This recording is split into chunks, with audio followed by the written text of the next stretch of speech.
Let self-compassion be the inspiration for this meditation, and I invite you to close your eyes and with self-compassion, just observe any thoughts you might have about something you've done in the past where you feel it could have had a different response. And again, just observe this without any judgment. Because the past is the past, it's done. And in that observation of where you observe yourself, that you could have responded or reacted in a different way, give yourself some self-compassion that you're observing now at a different level of awareness. And so should that be presented to you again, perhaps you will act differently because your awareness of that situation has been increased. So look at that past action or thought or moment with self-compassion, and again, no judgment. Thank yourself for that experience that has brought you new understandings and learning about yourself. It's never about the blame or the shame or the guilt of anything that's happened. It's simply an opportunity where we can embrace that aspect of ourselves and have self-compassion and love. So let's bundle up that experience like an offering that we're going to now give to the image that we're created in, which is love. Because as soon as we bring that package into love, it dissolves into love itself. Because in love, there is no judgment. In love, there is no shame, there is no guilt. There is simply an experience of what happened. And now that we have integrated that experience into the image that we hold as pure love, let us now hear from Kryon about the next tool that we are receiving as the light workers that we are.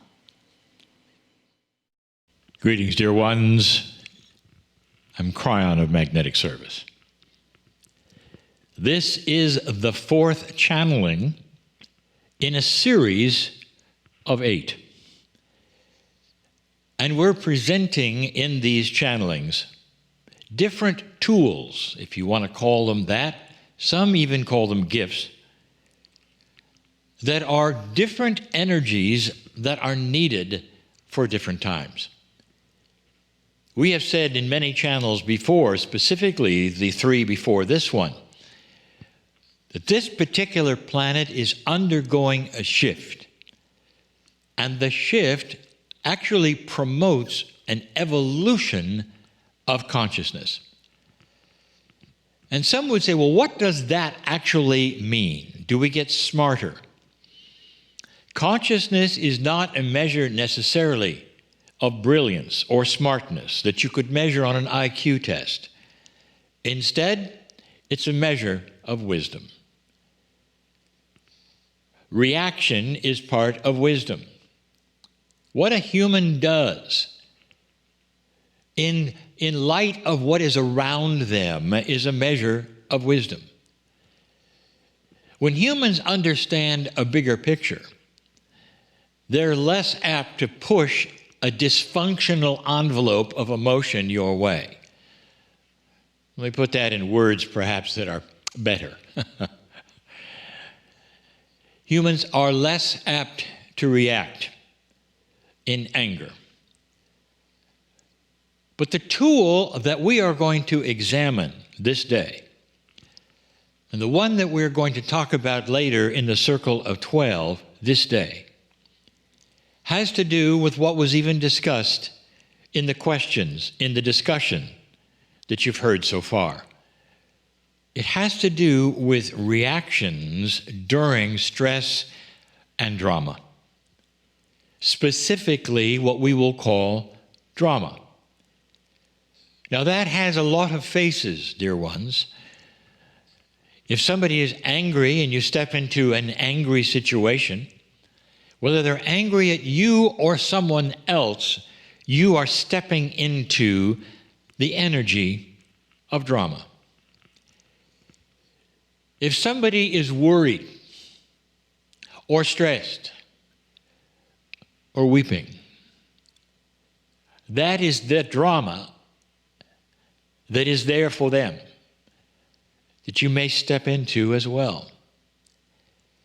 If you are doing absolutely nothing, but around you there are angry people, angry at you, angry at something else, angry just to be angry, that's drama. You find yourself in these situations without ever creating them, and you know it. The question is this: how do you react to it? Now, we have discussed many times the light worker's reaction when drama is then focused at them. But that's not what we're speaking of. We're talking about holding peace during drama and stress around you, whether it's yours or someone else's. And the reason we put this way is because you know that if there is drama in the room, you are not apart from it. A human being actually broadcasts how they feel, and you know that. Have you ever gone into a place, perhaps, where something was a little off, or there had just been an argument, and you can feel it immediately? This is what we speak of. The tool is this: can you hold your peacefulness and your mastery during drama? When there is stress around you that is with everyone, for perhaps even a common reason, the ship is sinking, and you're on it and they're on it. Can you hold peace over this so that you can think straight? We've always said that one of the tests is of the mother who gets the call in the middle of the night, and it's the police. And the first thing they think is there's been an accident. Is my son or daughter all right? What's going on next? And at that second, before you even hear what's next, what do you do? Quite often, human beings are wired to go into fear, and you have to go beyond that so that you'll not go into a stressful attitude and be able to think in a mature fashion. But beyond that, this has to do with the light worker and what others will see you do when all around them is the stress of the moment. Or perhaps they will see what you do when the stress is pointed at you. And I want to tell you something, that what you do in those situations is seen by all. It's noted. It's recognized. There will be those who will see you not react or go into an observing mode and actually think there's something wrong with you because you didn't react. Get ready for that. They'll say, you're supposed to be angry, and you're not. You're supposed to be afraid, and you're not. What's wrong with you? Don't you feel anything? Have you heard that before? There are those who will mistake maturity and wisdom for weakness. Have you seen that before? It doesn't matter. That is an old paradigm of perspective, developed in an old energy, used in an old energy, and even some societies are based on it. They'll say, don't smile too much, or you're hiding something. Can you see, dear ones, how this might be difficult? Even when you do it, even if you dissolve a situation in your maturity, there will be those who will look back and say it's a sign of weakness. This is the new power. In this, a new age, a new time. So truly, the tool that is being presented today is the tool of you being able to have peace during stress. How does this feel to you right now? Can you picture this for yourself? Can you practice it? Now, this may be the key. How does someone practice having peace during stress? And you will say, well, you have to wait for a stressful time. Really? Can you simulate it? And you would say you would be a fool to simulate stress. Why would you ever do that? And the answer is to practice. What if you could simulate being stressed over a situation, something that would bother you, and then practice your reaction to it and coming to a very peaceful place, breathing, doing the things that you know how to do, and coming to a place where you'll say, it doesn't matter. I am at peace with myself and all the things around me. This is practicing mastery. It's the first time I have ever said to anyone, practice stress. But it's not practicing stress, it's practicing the result of stress. And that is a peacefulness and a countenance. What about a coherence with your soul? Coherence with your soul. And this would mean you're completely and totally at peace with everything, no matter what. Now, if you think clearly for a moment, isn't that what you've seen the masters do? Isn't that what they teach that the masters do? And the answer is yes. Now, that's always been a master who is sitting in the lotus position, perhaps with their eyes closed, and contemplating that which is beautiful. And you don't have time for that. And that's why this is a rehearsal in stress.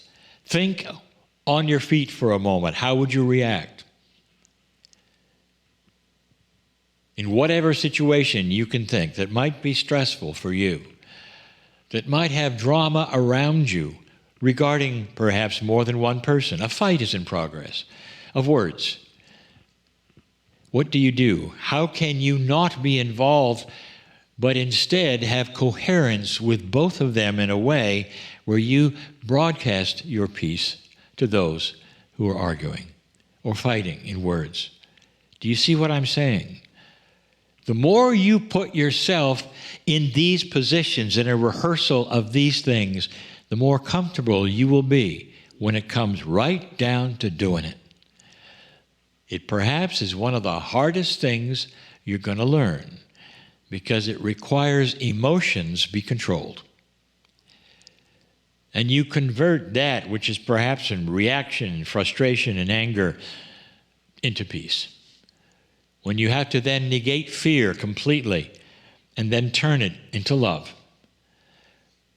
These things are doable, and they're going to be noticed. There'll be more. What a gift for some of you. A wonderful new tool. And so it is.